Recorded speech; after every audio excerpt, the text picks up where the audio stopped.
Now you've got some incredible developments coming up. How I believe two, correct? How did those first two come about? I guess we can start with Central in St. Pete.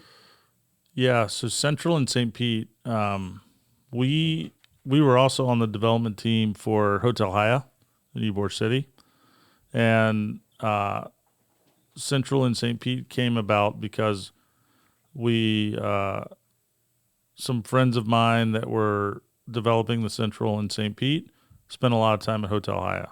So they came to us and said, would you be interested in being involved in a development in St. Pete? We said absolutely.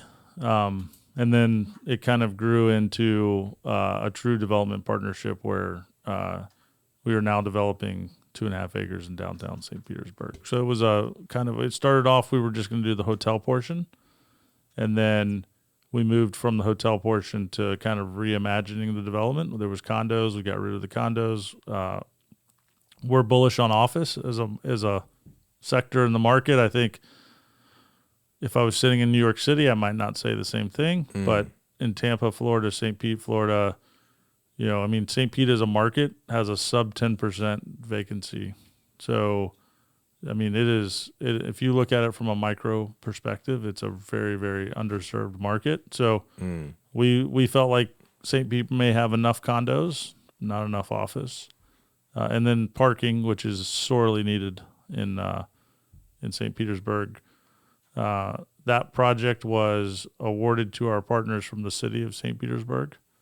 It was the old police station site. So the parking is a big deal, and that's and then we're doing 42 affordable housing units as well. That's awesome. So if you look at from an impact from a city perspective to have the affordable housing to fill the parking issue void, and then also new office, which brings employees and people to the marketplace, it's a very, very good thing for the city of St. Petersburg as well. Absolutely. Yeah. If you said that on Fox Business, you think office is the next big thing, people would go, what the hell are you talking about? But we really are in this insulated market here that's unlike anything else in the country, just in terms of growth, in terms of defining projects that didn't exist 15 years ago. I mean, pre-Oxford, nobody thought anything we've discussed was possible for Tampa. Agreed.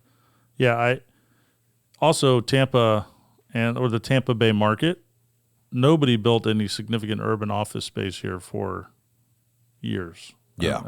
Since the 80s. And so that in its own right tells you that the market needs to be served, right? You can't, you need true Class A amenitized office space in both markets, both urban markets, St. Pete and Tampa. Again, Water Street, we talked about, right. $70 rents. And then here in St. Petersburg, the office building will be attached to a hotel. So, and then, so they'll have access to our co-working space, which is a floor of conference rooms. They'll be able to, as a tenant, you'll be able to go on your phone, book a conference room, order lunch from the restaurant or whatever, or breakfast, have it catered, and go down and use the facility.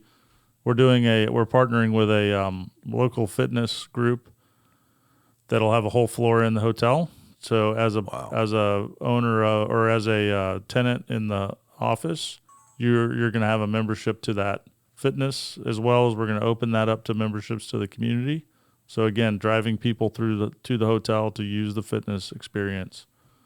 So again, another amenity for the office. So and then you've got 18,000 square feet of retail on the first floor of the office, which again will become amenities. So we believe a true Class A office experience with those types of amenities are going to drive occupancy and rents in the marketplace. Yeah. And if you think about it, you don't have to have a big boardroom, right? We've got one for you. So you can also be more efficient with your office space.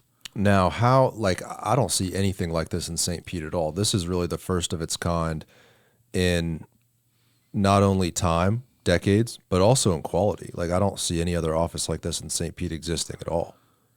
No, this is we aim to be the top of the market here for sure. Yeah. And we believe we're all about great architecture, great design, great interiors. Again, like we talked about, our experience has taught us that the better it is, the better it's received, and it's going to really perform well. Also, when we're developing, we're also building. And so I believe we have an advantage of being able to really understand the cost and trying to design a product to a cost instead of designing a product, figuring out it's too expensive, and then doing a very hasty value engineering process. So we kind of watch it as it grows, make sure that we can afford to do it under the pro forma. If you enjoyed this clip, click here for the full episode and make sure to subscribe. Thank you guys for watching.